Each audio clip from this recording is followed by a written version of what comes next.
చేసారు కదా, అందరూ జాబ్ చేసారు కదా, ఎప్పుడైనా అనుభవం. జాబ్ చేయకండి, వ్యాపారం చేద్దాం. రెడీగా మీకు 10 లక్షల రూపాయలు నేను పెట్టుబడి ఇస్తాను, ఈ బ్యాంకులకి ఇప్పిస్తాను, లోన్కి ఇప్పిస్తాను 10 లక్షల రూపాయలు. ఏం దుఃఖం పెడతారో చెప్పండి, ఎందుకు ఇష్టం నోటుకు చెప్పండి, ఏం చెప్పట్లేదంటే మీకు ఏం తెలియదు. ఏం డబ్బు 40 లక్షలు వేసేది కట్టాలి.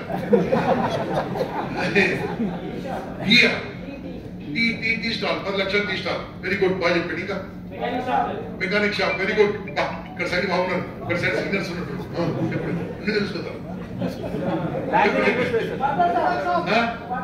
బట్టల షాప్ సూపర్, 10 లక్షలు. ల్యాండ్ నా దుకాణం అని చెప్పి నేను దుకాణం ల్యాండ్ అయితే పానీపూరి నాకు మోడీ గారు ఫోన్ చేసినట్టు బాస్, మీరు చెప్పిన షాప్ ఏదైతే ఉందో ఇంకా టైం లేదు కాబట్టి ఎక్కడికి వెళ్తానో, మీ షాప్ 10 లక్షల రూపాయలు లోన్ తీసుకొని బ్యాంకులకు వెళ్ళి లోన్ తీసుకొని మీ షాప్ నడుస్తున్నప్పుడు మంత్లీ ఈఎంఐ కట్టాలా కట్టదా? షాప్ లో కూర్చోతాను కూర్చోతా. నీ టీ షాప్, నీ బట్టల షాప్ ఏదో షాప్ చెప్పినా కదా, ఎన్ని గంటలు కూర్చోవాలి? 8 అవర్సా?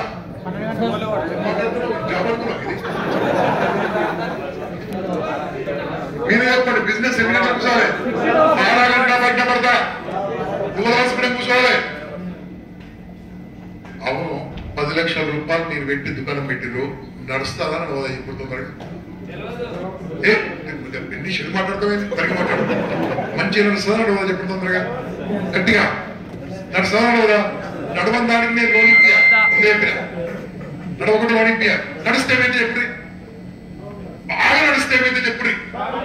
పక్కకి ఇంకో దుకాణం వస్తుంది, 2 లక్షలతో పెడతాడు. కాంపిటీషన్ ఉన్నప్పుడు నీ దుకాణం నడుస్తుందా? నడవకుండా ఏమే వాడు పెట్టాలా? నేను షూరిటీ కదా. మిత్రులారా, ఇక్కడ ఎవరంటో చూసుకోండి, ఏ వ్యాపారస్తులు కూడా ఆనందంగా లేరు, ప్రశాంతంగా లేరు, పీస్ ఆఫ్ మైండ్ తో లేరు. అందరు టెన్షన్ జరుగుతున్నారు. మినిమం 12 గంటల కాపు కట్టబడతారు, 2 అవర్స్ పని చేయాలి.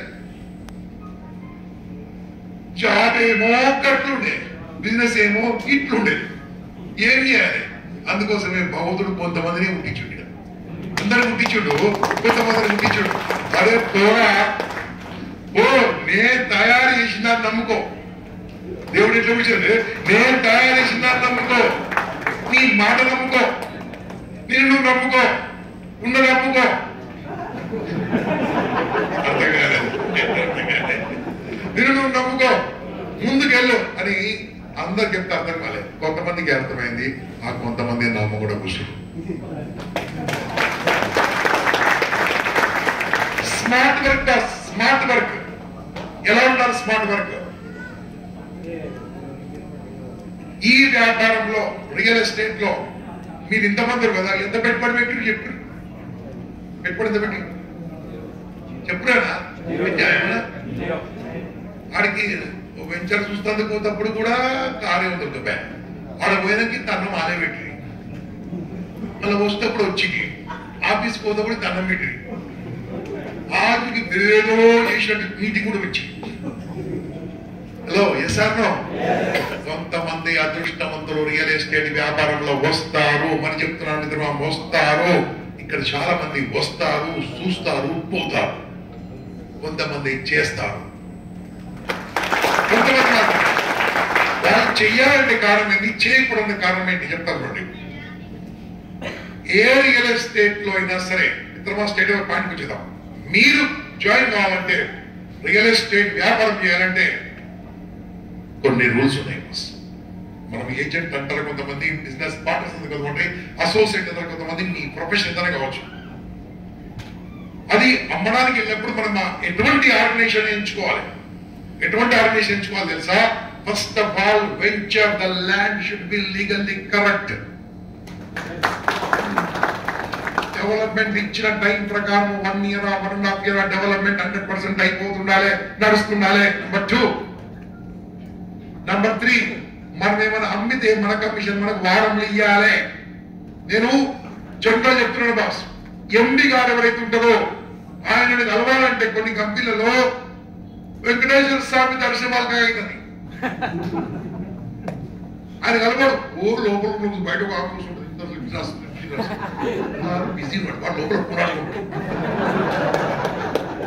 నాకు తెలుసు వాళ్ళు అది కూడా నేనే కూర్చొని ఈజీ ఎండి గారు కలగలగాలి ఫ్రెండ్లీగా ఉండగలగాలి